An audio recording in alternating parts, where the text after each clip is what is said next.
Hello, everybody. Welcome to another episode of Arthur's Roundtable. Thanks for hitting the play button and listening to us here. Super happy to have Ray. Ray and I have known each other for not too terribly long, but we've recently spent a little bit more time together, and it's been super fascinating to discuss things in the family office world, particularly with Ray's business being that he's working with a lot of families to organize their stuff. It's obviously a lot more to it than that, but welcome, Ray. Thanks for being here. Thanks for having me. Good to see you Good, again. good to see you too. So let's just, for the benefit of the group, a Reader's Digest version of your background, and then we'll chat a little bit. Sure.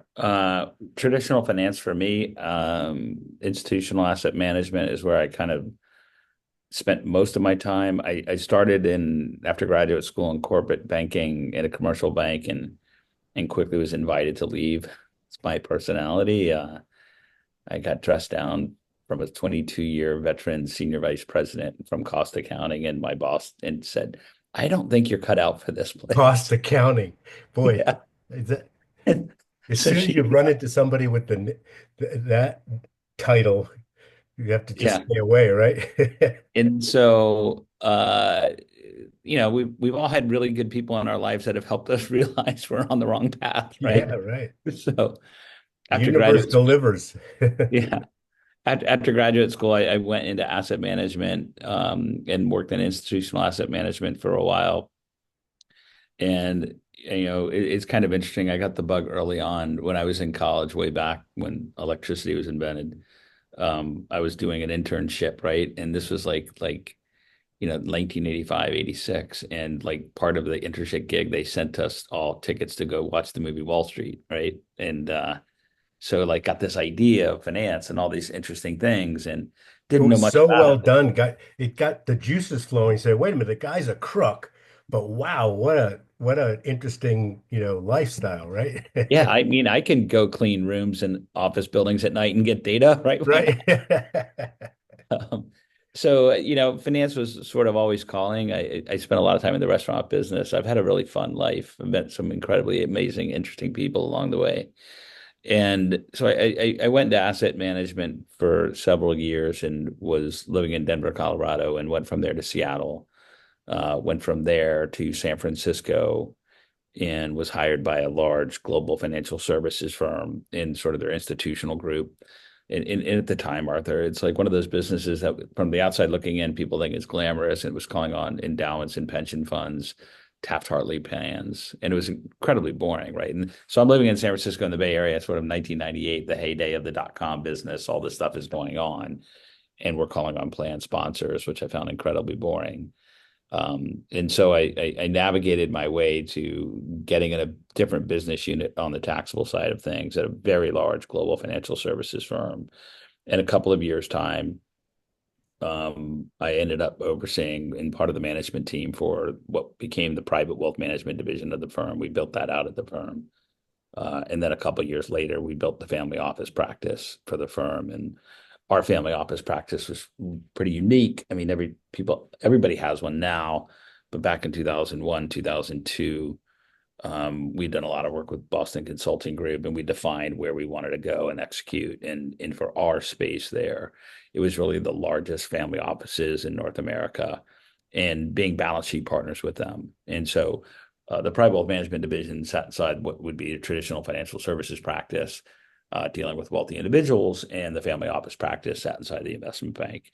And so I think at the time our largest client had, north of $10 billion in balance sheet exposure, and we would all know who they are. And it was a really fun business. It was very interesting. How many years ago was that about? Because it sounds to me like it was about the time where it became interesting to consider to be a family office. Whereas Yeah. before we didn't even So know what that was, right? All we yeah, know is Rockefeller Group, right? this would be early 2000s, right? We finished building out the private wealth management division in 2002. So probably 2004, we started pulling this all together. Yeah. The firm I was working with was sort of globally known for those clients. We were deficient in that footprint in the United States. And in a big organization with 63,000 in people, right, it's kind of hard to get everybody to go in the same direction. So it required some navigation of the organization to pull it together, but it was really fun, and it was pure execution work, right? It was, we're buying for a family office in Dallas, 737 leases, right? They didn't buy bond fund managers; they bought the actual securities, and at that level, Yeah. right? Energy notes in energy businesses that people felt they knew the business really well. So all the clients were qualified institutional buyers, and it was a fun business. Everything was going along nicely. We had built that private wealth management division to multiple $1 trillion in assets. And we were having a lot of fun traveling around the globe, meeting great clients in Singapore and Switzerland and doing all these different global client events. 2007, 8 happened, and the firm I was at hit the skids pretty hard during the financial crisis. Yeah. And we did a reorg, and they moved me down to Houston, Texas from San Francisco. So it's one of those things in life where things looked pretty grim. I don't know if you remember that really well, but I remember being in San Francisco and like, the firms are falling, right? And Yeah. you're walking home or going home, and my spouse knew nothing about the industry that I spent all my time in. And you're just seeing all these firms shedding employees or going out of business and going into bankruptcy. And I kind of felt like it was Mad Max, right? And you'll remember we had that money market fund crisis with Paulson and all these, Broke the buck, right? right? Yeah. And so, like, I think many in society don't understand how fragile these things are or can be, right? Yeah. So we got through that, which was nice. And then the firm relocated me down to Houston, Texas, and I oversaw the business unit down here. Had a lot of fun. We built a really nice practice, mostly around heavy industry, energy, private equity backed things down here. And I think it ran its course after 18 years. My wife decided to move on. My kids were older, and I was sort of raising the kids here in Texas. And my wife had been my first wife was living in Florida. And I think I just had enough of the big organization, right? I was 51 years old, and I'm like, You this. put your time in. Yeah, I felt like it, right? Yeah. The kids are moving along. It's probably time, right? Like Yeah. Yeah. I kind of had that corporate conversation as well. So Um, I'm going to interrupt you for a second because I would really appreciate your view on this because I've often said to my kids, for example, understand the Goldman Sachs trade.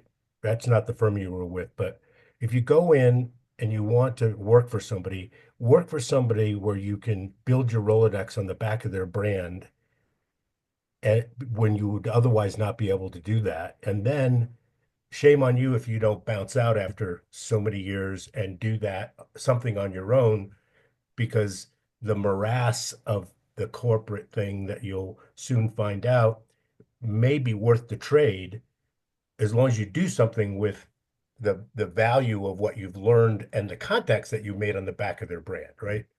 you're 100% accurate, and that's the guidance I give young people today, like wherever directionally they want to go, is learn as much as you can learn, right? Be curious. And so the organization I was with was so large and had so many interesting things going on. And we were doing extremely well when we were doing well. That it was just such a fun place to keep learning about different areas and components of things that were happening that you could do things into. And then curating and educating an environment of professionals to be around.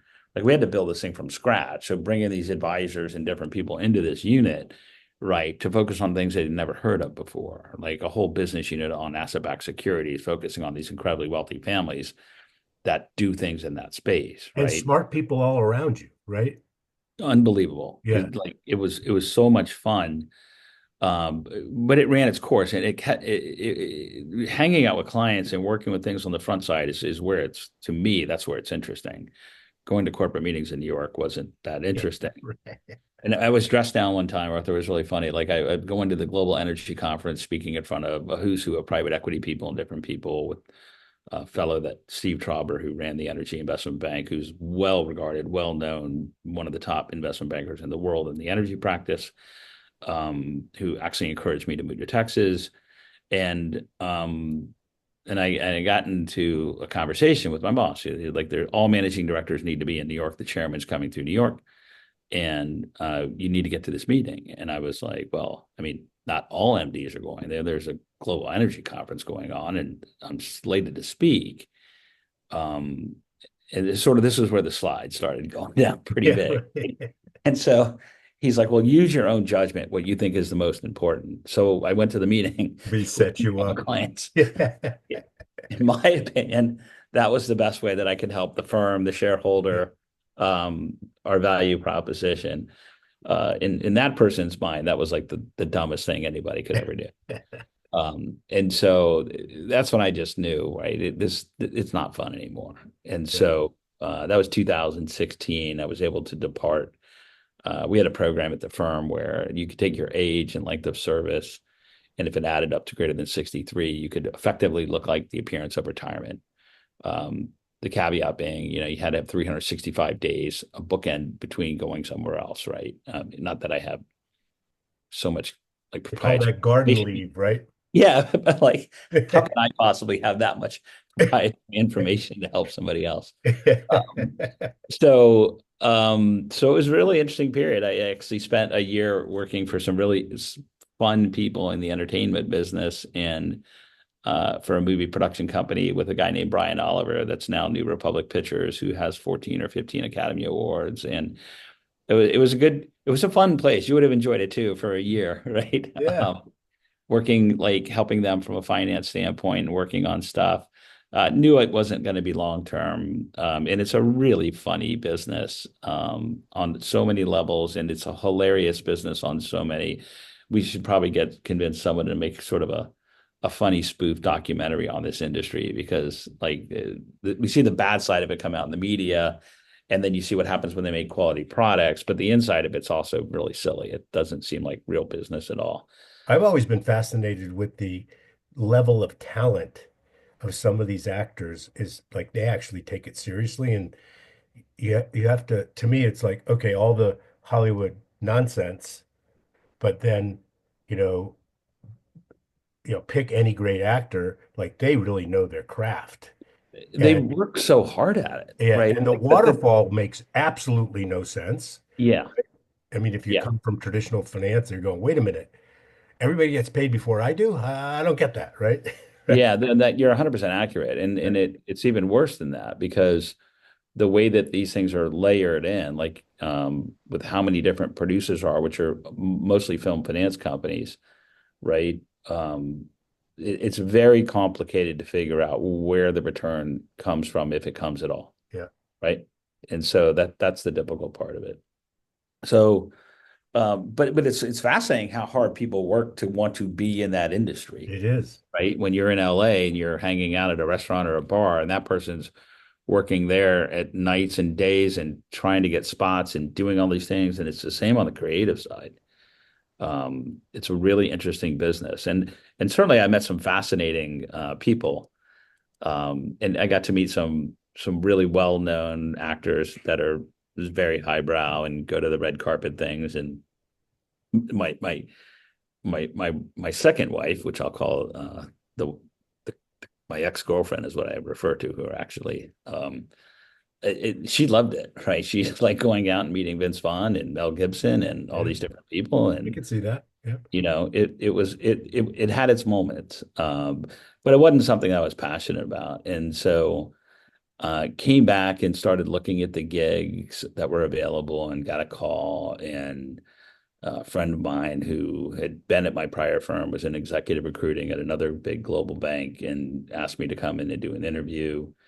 And I went and interviewed for a job, and it was a pretty big job, several million dollars a year. And I left the interview and I was just so underwhelmed, right? Like with how this person described what was important to them and how they enjoyed what they did. And, I could be on the board of the symphony and the firm would pay for these things, or I could do these different things. And none of it was about the client. None of it was about doing fun, interesting, creative things. None of it was about leaving into the intellectual capital of the organization. And like the telling moment in my life where everything changed was she called me up. She goes, they loved you. They want you to come back to New York and meet the chairman, who's a very visible guy we would all know. And I told her, Evelyn, you need to pull me out. And I just said, I'd rather mow lawns for a living. right? Yeah, Like right. there was just nothing exciting in it. And so I kind of had this moment there, realization, like, what brings me happiness? And I desired whatever I did, the next thing I would put my energy to would be based on the outcome and not the income. Yeah. Would be like something I that, love that. Yeah. you know, You know, something that, to be fair, like, and I'm not criticizing what you're saying, but it's easier to make that decision when you've taken care of, you know, the hierarchy of needs, right? yeah, yeah, So, people are, often who may or may not be credible in their opinions saying, you really should do what you love. Well, wait a minute. It depends on where you are in the cycle, right? If you need to feed your family, you do what you have to do, right? yeah, But once yeah. you've established, that you're not worried about where your next meal is coming from, it gives you the permission, right, to say, okay, let me really think about this, right? Yeah, and so that's 100% right. So I did some soul searching and all this, and I kind of like thought about like what makes me happy. And I would get on my road bike and I'd do Zoom calls with people while I'm riding 40 miles, right? Trying to figure out what's going on next, right? And people are on a conference call, like, where are you? There's a lot of wind background. I'm like, I'm on my bicycle. They're like, what? Right. And like, talking with all these highbrow industry people and did interesting calls with like Dick Fold and different folks and like, Right. what are you doing now? And I kind of went through this sort of big life change. I like, my big house that I, was super proud of. I realized it was an anchor. And I like all these different things I had in my life that I had acquired through this process. I realized that they were like really emotionally anchors, right? So we lightened up the whole lifestyle, my wife and I, and just got rid of the big house.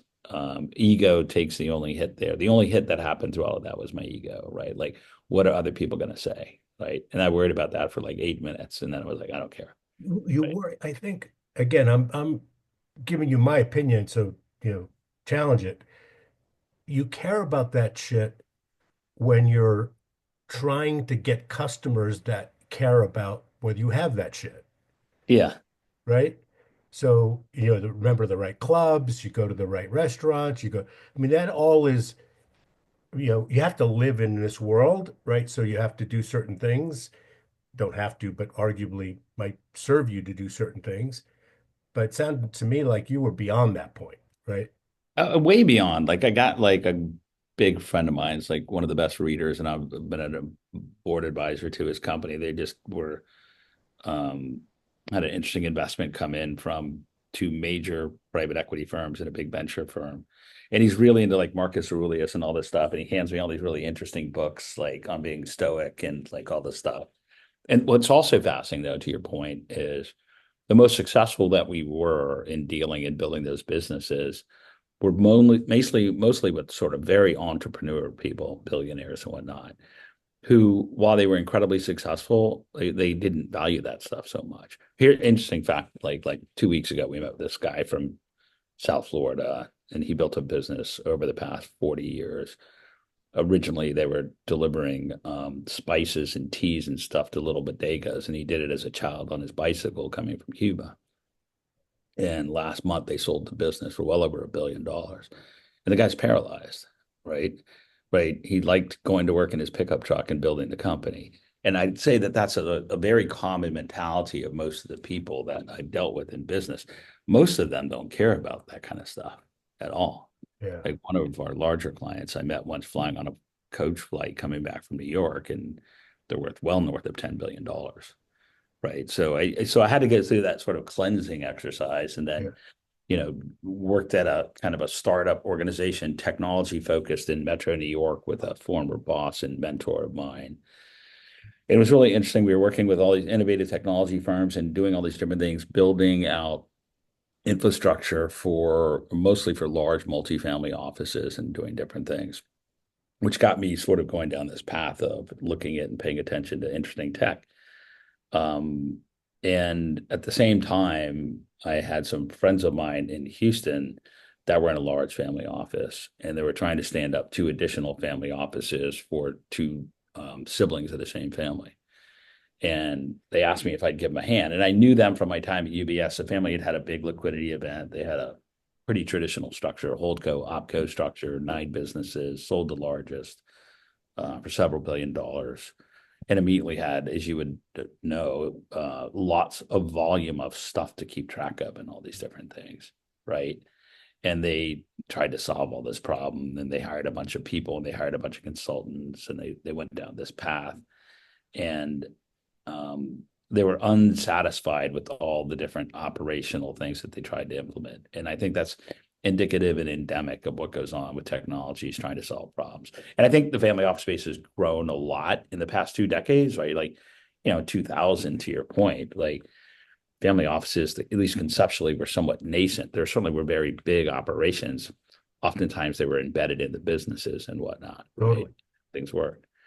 And life's funny, and like all these different things come together. And if you can slow it down enough and you can listen and you can breathe and you can look around, like the universe is always trying to tell us stuff, whether we're Oh, going to pay attention and listen, right? even the littlest thing, Ray. Oh, wait a minute. I tried to send that to somebody and it didn't go through. Maybe it didn't need to go through, right? Yeah. The little stuff, right? I mean, if you got your radar on a little bit, I'm not saying hippy dippy shit. I'm just saying that sometimes it has. I would. I'll go on record for saying that I think the universe has our back every step of the way. You just have to have that radar on, right? Yeah. Yeah, No, I think you're right, right? Like you have to be present enough to turn off all the noise, yeah, right? So those who meditate, right, yeah, um, are at quite a bit more peace than those who don't, yeah. right? And you can, I think, get a lot of that out of religion. You can get that out of a lot of different A things. lot of different things. Yeah. But it's taking the time. Studying like your friend with Marcus Aurelius. Yeah. You just you know, a lot of things started opening up for me, by the way, uh, when I started, devouring Joseph Campbell. Like, oh man, this is amazing. How come somebody didn't tell me this, right? Yeah. Yeah, that's right. You know. And so about the same time I got introduced to these two brothers. Have you ever heard of this concept called an exponential organization? Peter Diamandis, yeah, Yeah, Peter Diamandis and Ray Kurzweil yeah, founded that group, Singularity University, right yeah, over in Palo Alto at NASA Ames, with like Google and all these different people. And then Salim Ismail did all this work on exponential organizations. yeah. And so I was like really fascinated conceptually with what they did and sort of the work product that they did, right? Of, 10 times better organization, faster, cheaper. And I kept looking conceptually and reading the stuff, and I became like really entrenched in this and tried to think of applications you could apply this to other things, right?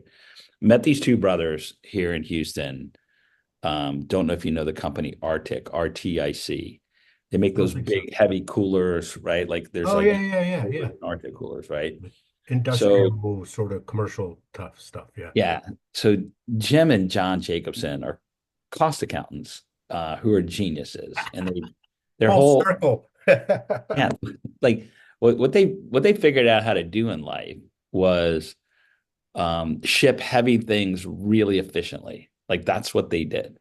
Their first company they started was cheap boxes, right? Yeah, Which is like moving boxes that you can get super cheap on the internet, shipped through Amazon, right? Who would have thought that that could be a business, yeah, right? right.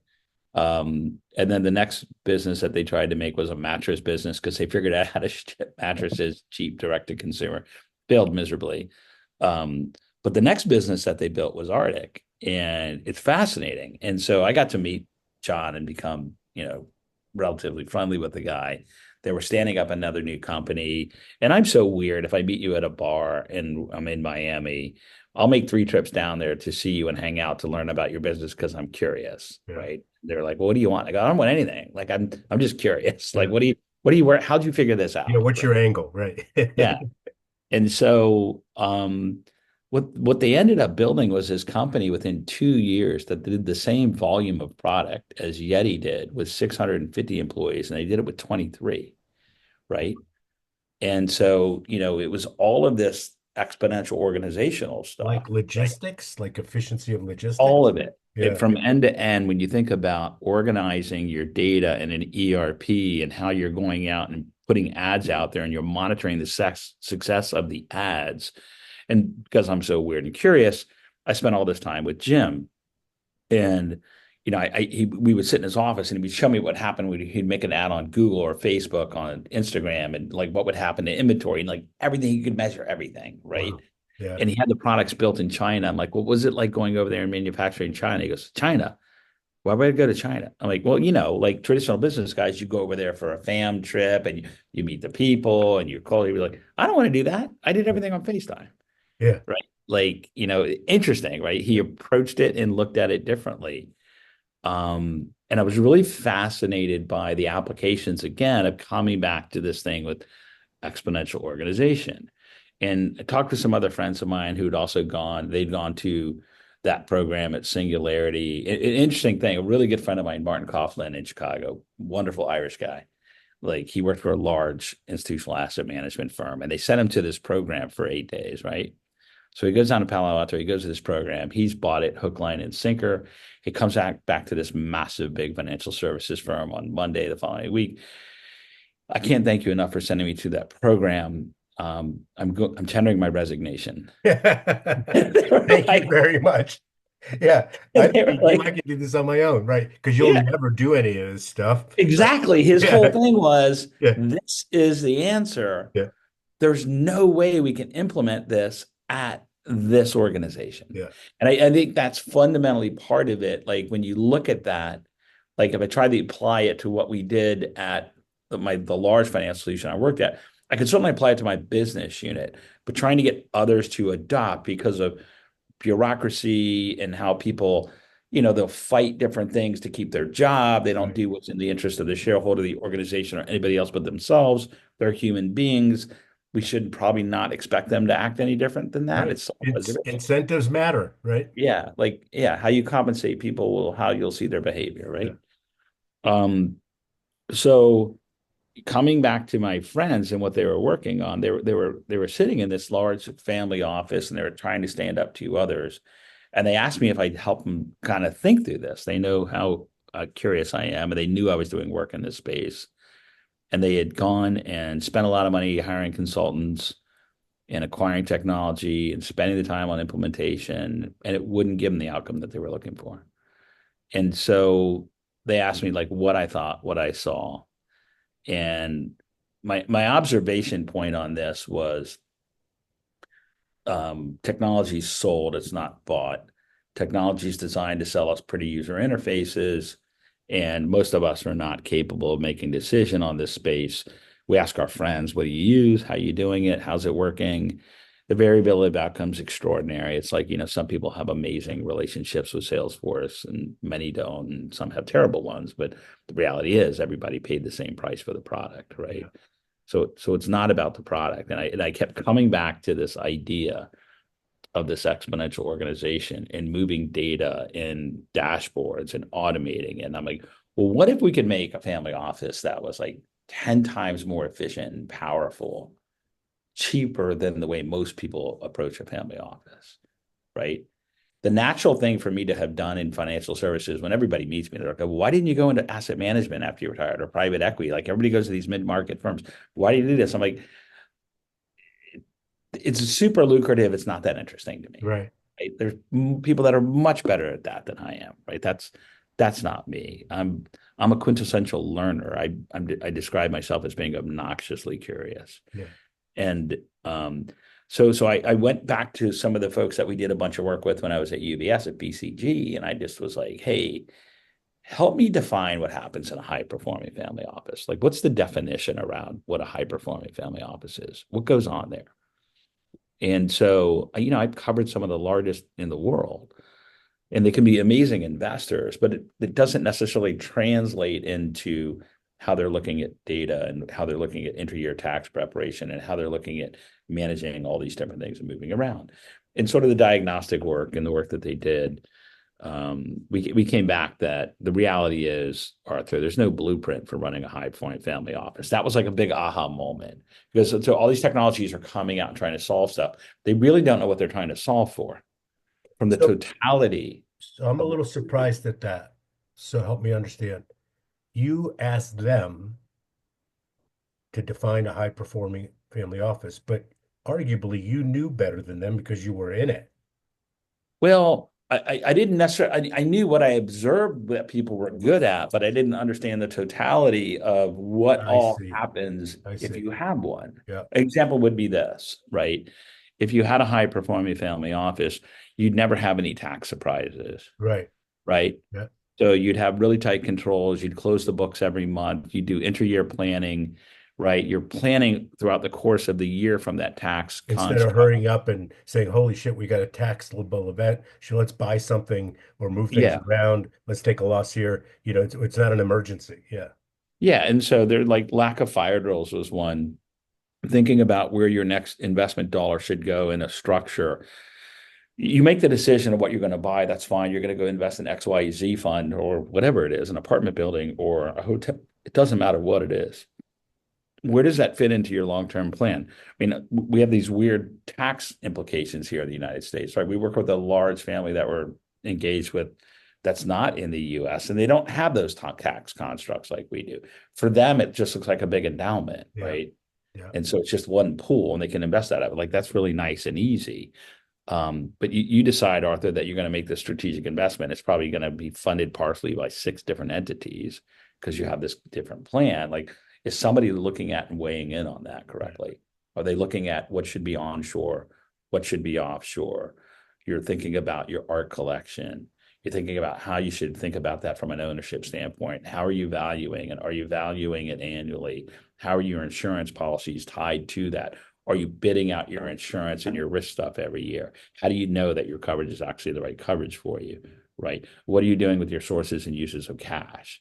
How are you thinking about the next investment? Should it be in an offshore vehicle like private placement life insurance? Is it a sort of pretty lowbrow approach, but an approach like that, and you think about the totality of that and how are you thinking about all of your loans and the interrelationships between your entities and your loans? I mean, we know we need to do that for tax reasons, right? If we have one trust that lends money over here and we have to report it back and we have to have the numbers in there reporting in or it'll look like a gift if we don't do those things, we get that.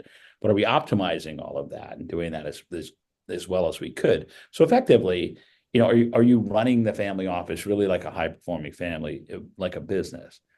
That you should at least be aware of that and start with that. And then you can determine whether or not that's where you want to go.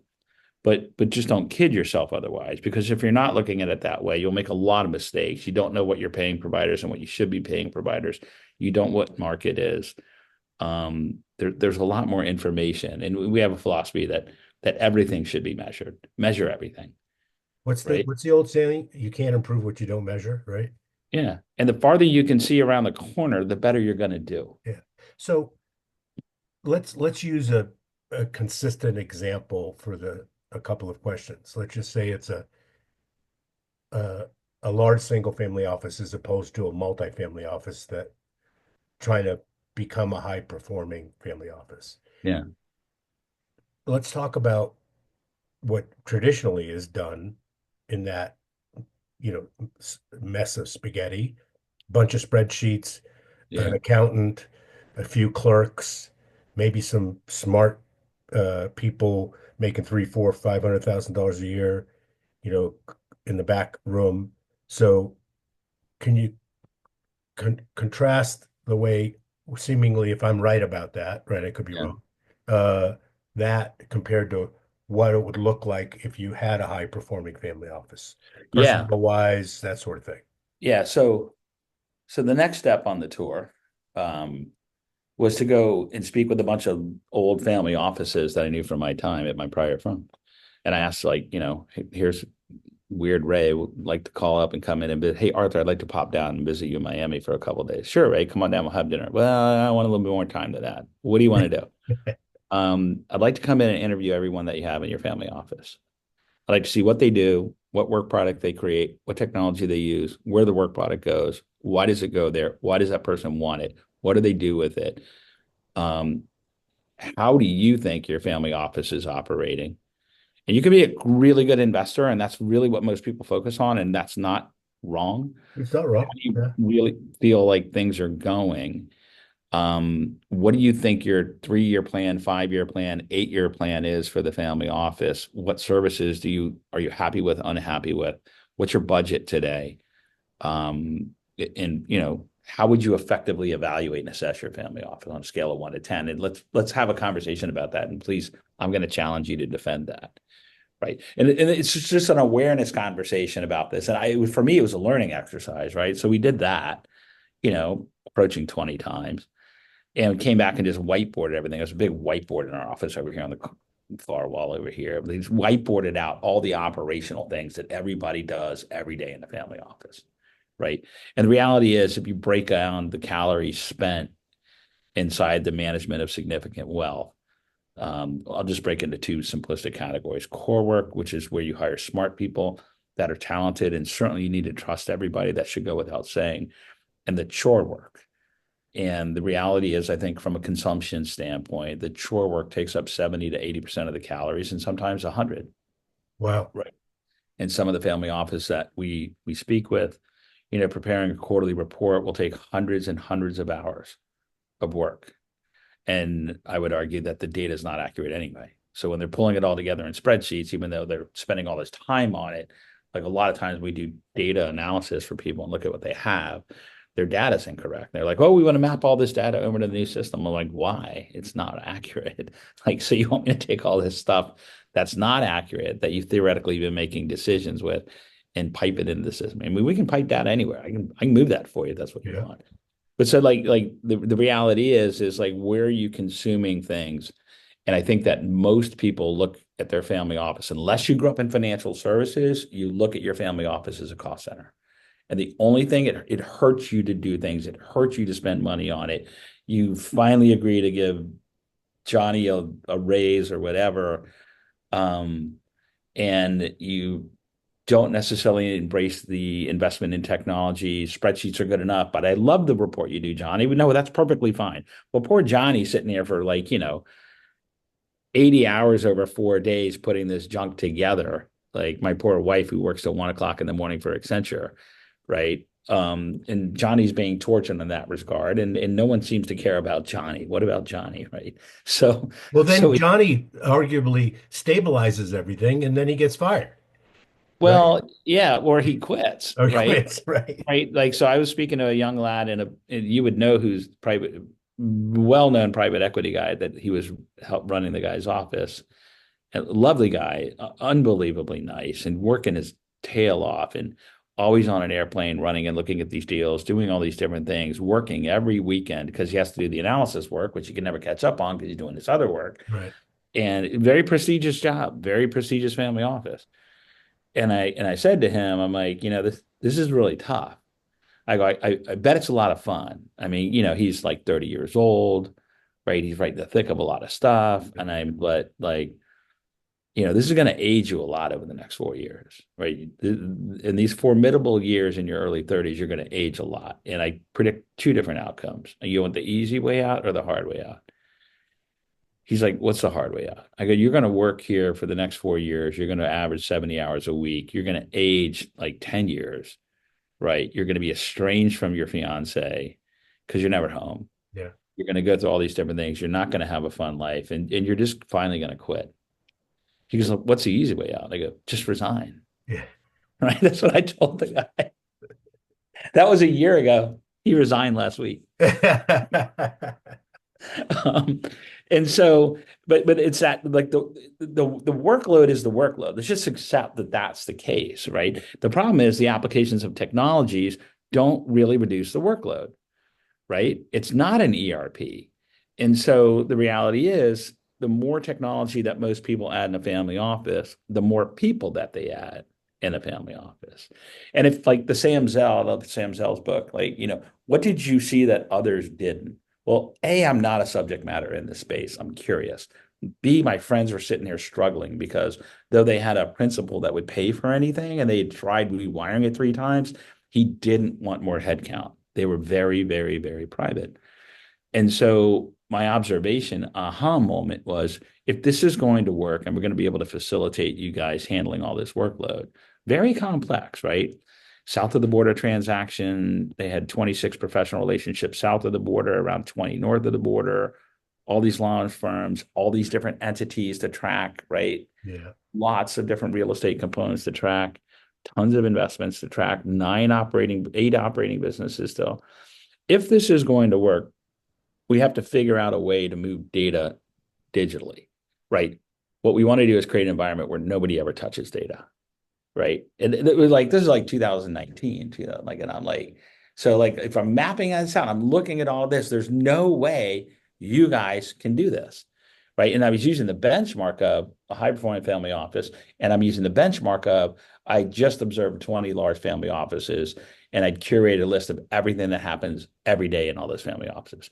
And that list is really parallel, right? A wire from Miami is no different than a wire from San Totally. Francisco. Yeah. A capital call for $10,000 is not very different than one for $25 million, right? And then what you do with the data from that, how you manage the capital call, what happens when you get the communication, you take the communication, you log it into the portal, you take down that information, you put it on Outlook 3 days before the capital call is due, so that 3 different people check the bank account, they check the bank account, is there liquidity there?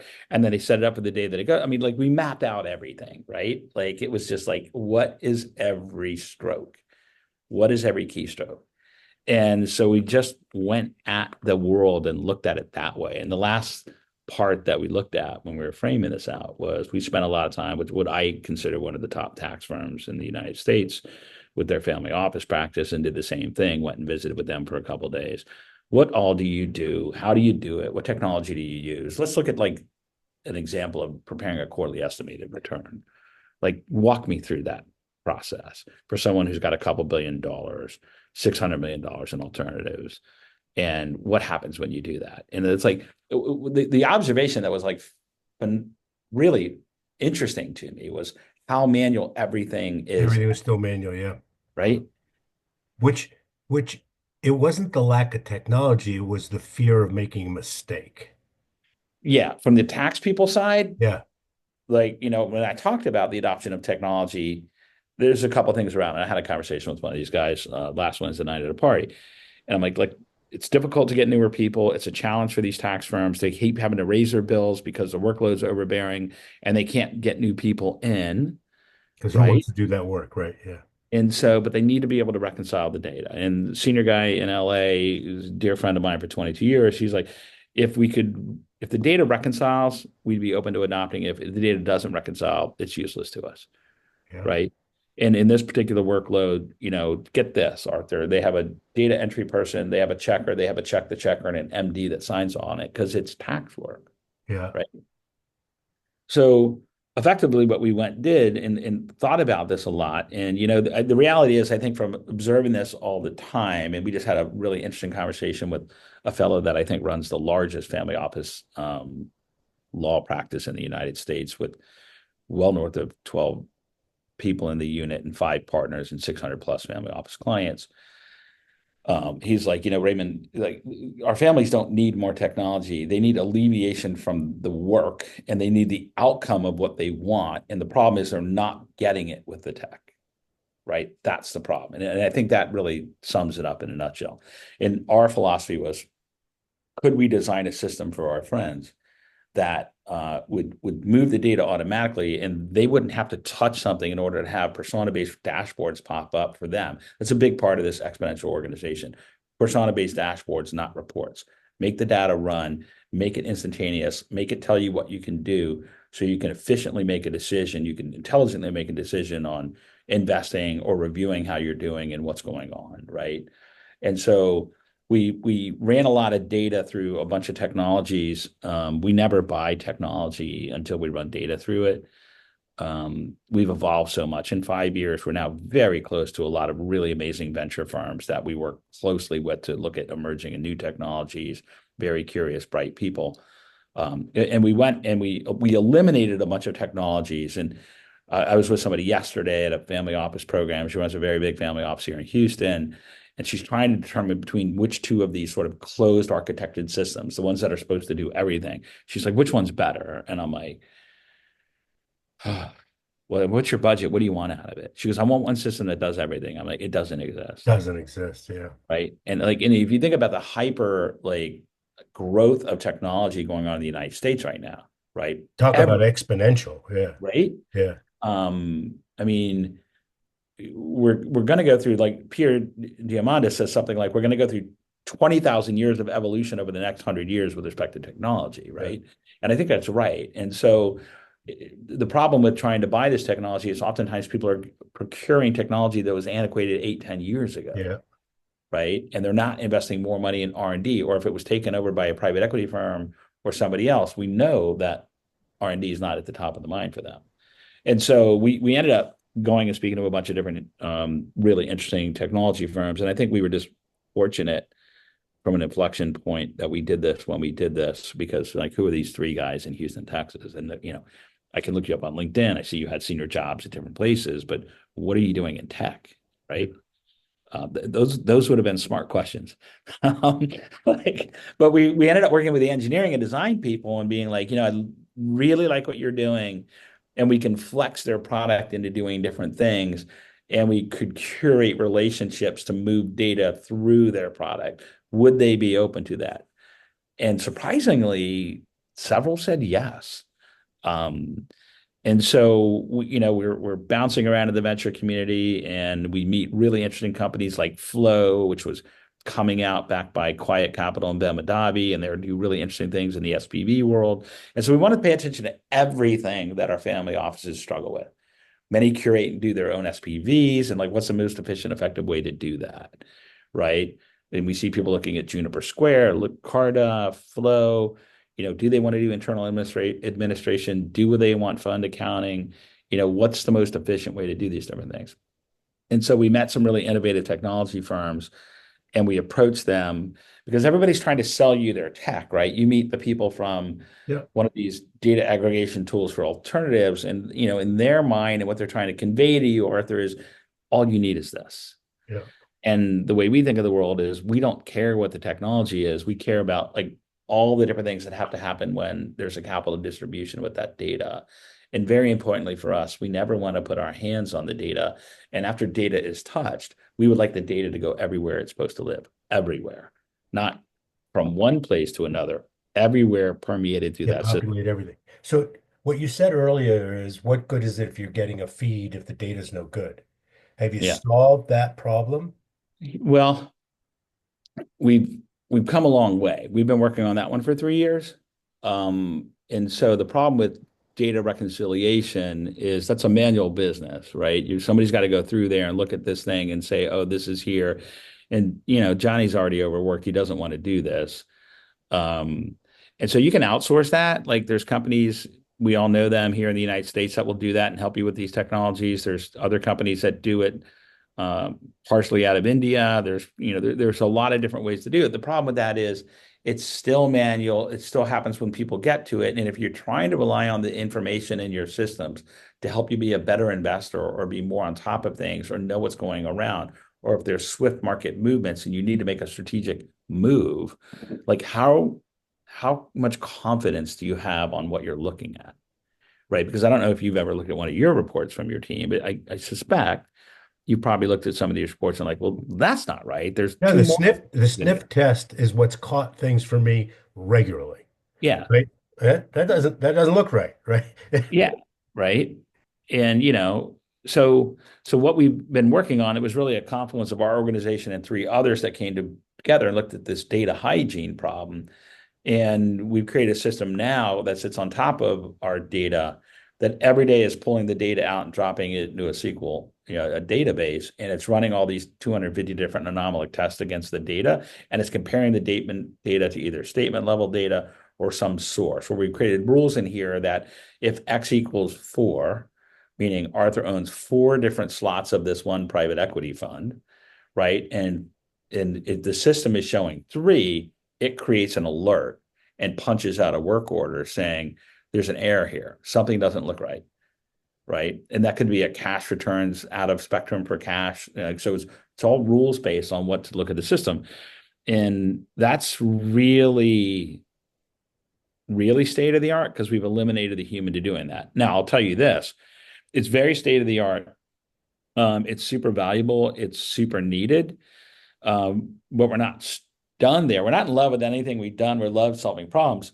So we're embracing other firms that are looking at this with large language models and, generative AI, right? And so like everything that we work on and collaborate with a technology standpoint, we're very experimental and we're ambidextrous. Like as much as we care about the system today, we're also equally looking forward of making sure that we're adopting more and thinking about more and solving more problems. Yeah.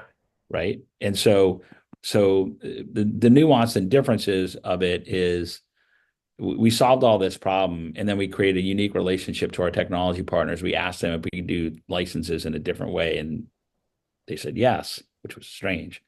And so we created a shared environment of technology for many families. Not all of our families use it.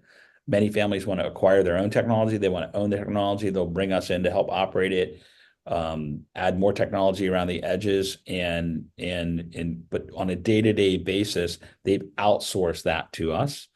Outsourcing has been at least more accepted today than it was 5 or 6 years ago for family offices. And arguably, you would be staying closer to what might soon be available or available that's new that would enhance it than they would otherwise be had they committed to a certain thing that didn't have a roadmap that improved itself.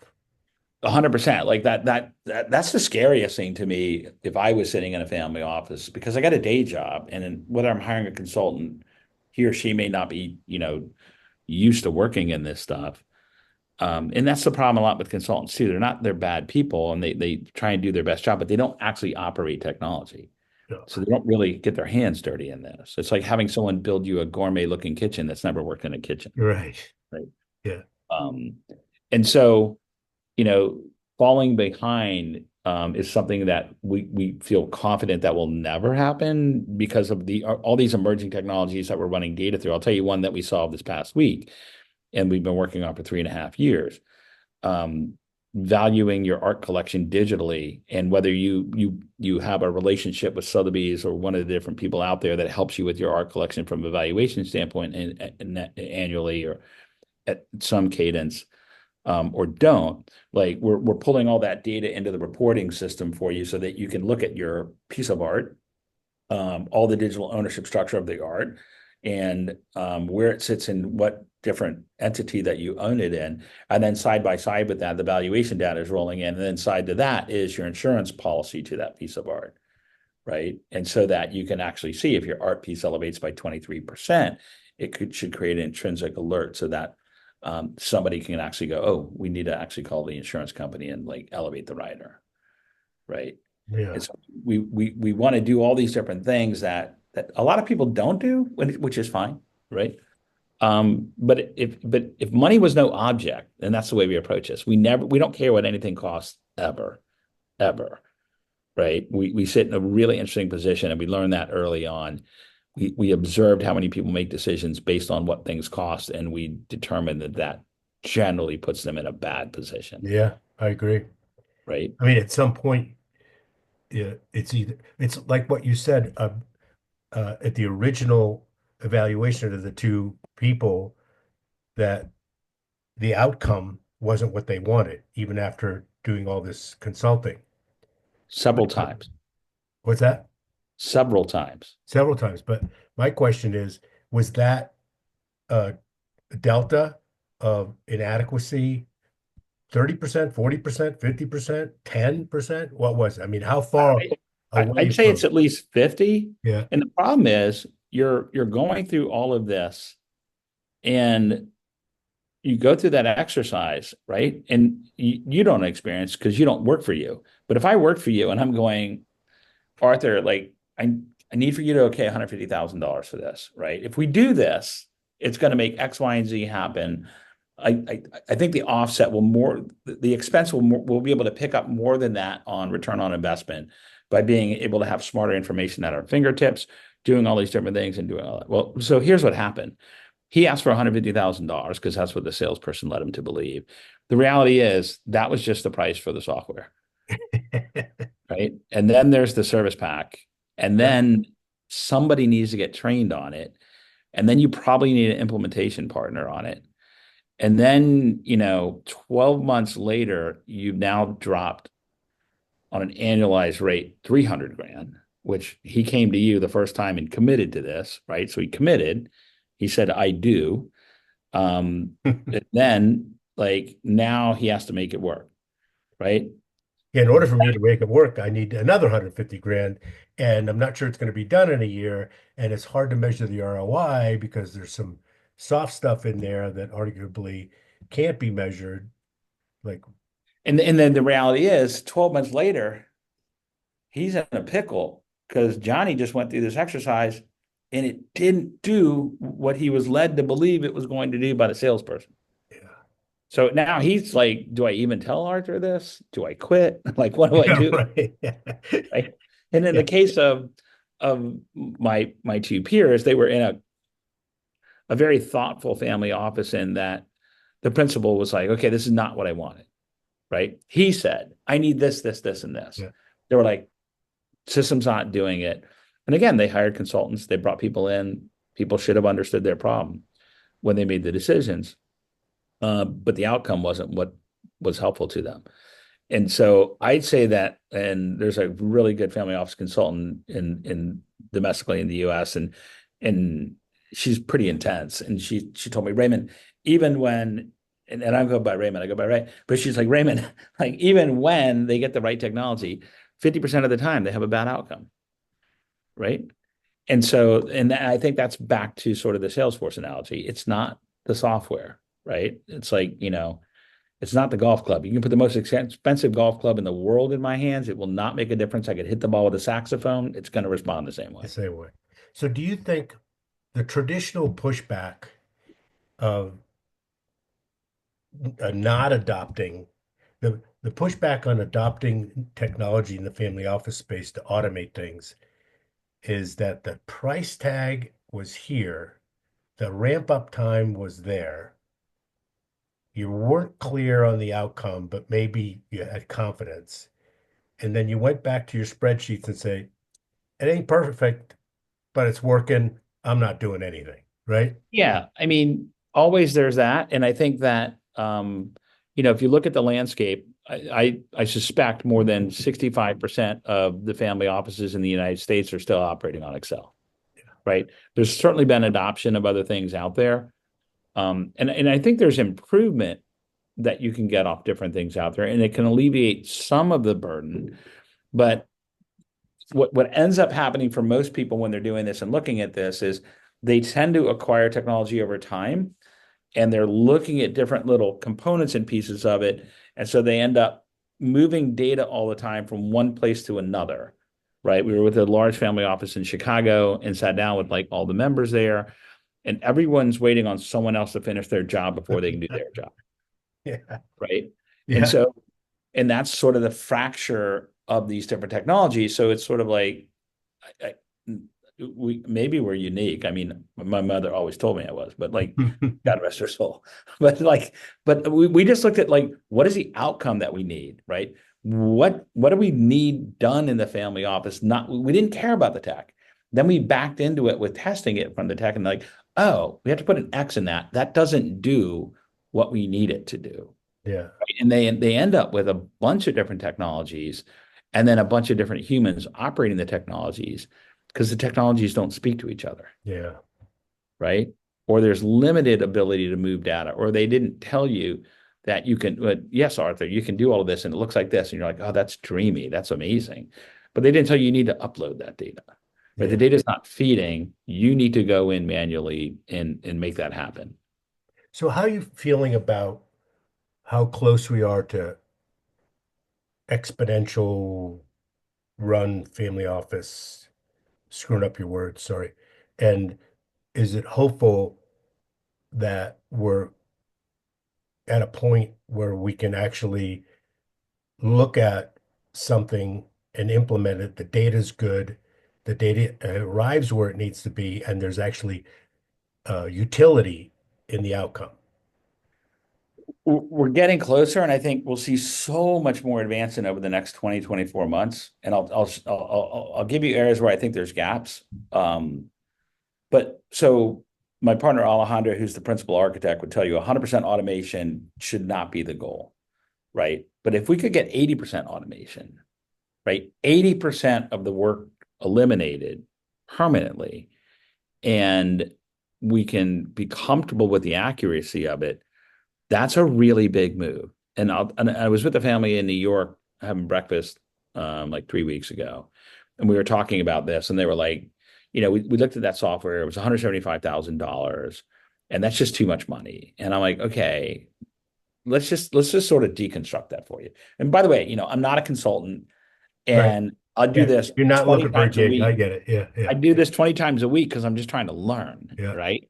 And so I meet with this fellow. I go, I'm going to get you to pause that for a second and take the dollar amount out of this. Like if you incorporated this into what you're doing and you did it correctly, right? You could download data automatically from all these alternative things. It would automatically go into a file system to you. It would automatically cure out the data off of that. It would automatically capture your K1s. You could invite your tax person into the portal to pull the K1s, right? Like how much workflow can you eliminate if you integrate this and implement it correctly? How many calories can you eliminate permanently? And what do you think about future state? Right. And so I would challenge you that it might $175,000 is a big number. I'm not trying to dissuade you from looking at that way. But I'd say that what are all the other things that you're eliminating in the system other than that? You're only thinking about it as aggregating the data off of these portals for alternatives, Yeah. right? Which, by the way, those technologies aren't perfect either. So that's why we have to have the data reconciliation system sitting on top of that to go say, why does Arthur only have 3 capital statements and not 4, right? But again, how many people's lives just improved dramatically in the family office? And you may not care, but if you could redeploy their energy to something more valuable, Mhm. should you care? Yeah. It seems to me that they would have thought about that it had peripheral, if not primary benefit, besides the data aggregation, just as a thinking person. Like, okay, we're going to aggregate this data, Well, I, right? it's not wrong. So that particular company is one we know well, and we sit in the engineering design department with that company, as do we do most of our technology partners. And that company just had an A round for, I think, around 18 or $20 million. And I spoke to one of the venture capital firms that was ended up leading the A round. And she's asking me all these questions about like the company and the CEO and all these different things. How long have we been using them? She's asking me all these personal questions about the CEO. Is he the right guy long term? Like all the different things, you know the drill. Yeah. And then she asked me like, how important this product is to clients. And I'm like, well, it can be important. And she's like, what? And I'm like, look, so the way we approach it, like only a handful of people in the family office know this product exists. I go, the magic, and I sent her a Zoom link and I pulled her online because we were on the phone. And I'm like, you in front of your computer? She's like, yeah, I'm in the office. And I'm like, and I walked her through data architecture chart of how this thing could capture data and then where the data went. And I showed her how in a properly organized family office, we can take data from a capital statement, move it everywhere it needs to go, including into a reporting system for all of your ownership structural chart, so that when there's a change in value, it rolls through the entire system. The data is automatically curated in a file system for you, so you don't need to do that.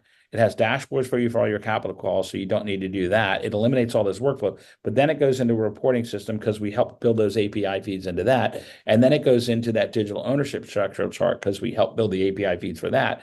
And then it goes from a middleware company into the general ledger at that tax firm I talked to you about and eliminated the human being touching it in all these places. And she dropped some fun explicatives and was like, this is so much more valuable than I thought. And so here's the thing. The guy in the family office was listening to the salesperson that was telling him all these different things. And I am like, I think you're looking at it wrong. Yeah. It's not, you're looking at it for what the salesperson is trying to sell it to you as. And I'm saying, like, and by the way, nobody's wrong here, right? Because Right. that's the way I get 99% it. of Yeah. people are going to Yeah. look at it, Yeah. right? Yeah. And I You think have to sell something and you have to have features and benefits, right? right. But again, like the nuance of coming in and looking at the data architecture and like, is there a way to eliminate human beings touching this? Because then we've eliminated fat finger errors, as we all grew up on Wall Street and know. Yeah. We've eliminated the ability to wait for Johnny to get to it. Yeah. Johnny's out on vacation for 3 days, so it's not coming. So when Arthur pulls up his reports, they're not up to date, Yeah. right? And so, like, how do we make all of that feel more full digital, transparent, on time, online, lack of humans touching it? So, I like long answer. I think we're 75%, 80% there. But I think the only way you get there, like you and I can start with the same amount of ingredients and you can make an amazing, gorgeous, beautiful cake, and I'll make something that looks terrible. We started all with the same ingredients, Yeah. but you're a gifted baker Yeah. and I'm Ray, who's good at the grill. Yeah. Right. And so, like, even though like we'll go to a family office and we'll actually just show them open kimono, here's the way we would wire your things for you. Here, we're totally transparent. Here's what we would do. You can do it yourself. Yeah. Um, but the difficulty is going to be in getting the data to go through that system constructively the right way and know where you've got kinks with all the different Yeah. technology. Landmines that you already figured out, right? Yeah. Have you ever owned a boat? No. Okay, well, boats are always broken, right? And the Yes. owner knows what's wrong with it. And then, no, you got to hit it 3 times like this, Yeah. and then Right. it Yeah. goes like Right. it's kind of the same way with technology, right? There's all these kinks and components of the system. And in order to get the most out of them, you have to really understand and have an intimate relationship with the tech. Yeah. That's tough, Yeah. right? Analogy is good. I have a lot of friends who have boats, and one in particular has a big science vessel that is, 50 years old, and it was a shrimping boat, and it's massive, and has it has five, you know, diesel engines. And I mean, it's a big hunk of metal.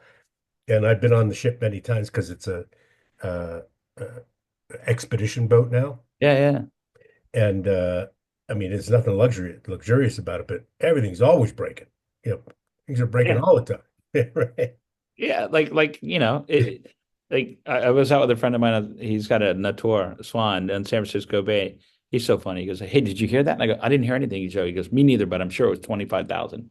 Yeah, right. The life of a boat Yeah, owner. that's But right. like, that none of the technologies are perfect, and like you need to have this expertise, like any athlete.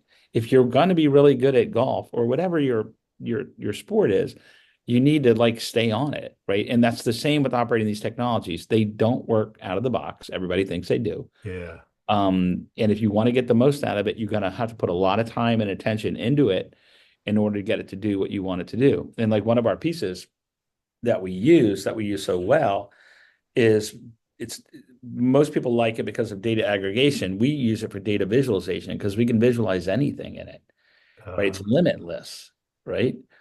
So we can move that around. And I'll tell you another thing that we observed that for your listeners, hopefully they'll be entertained or maybe get some knowledge out of this. Um, One of the things we observed is that people really need to do a better job of cyber protection. They all think about it and listen to it, and they all put hand over heart and swear that they know it's important.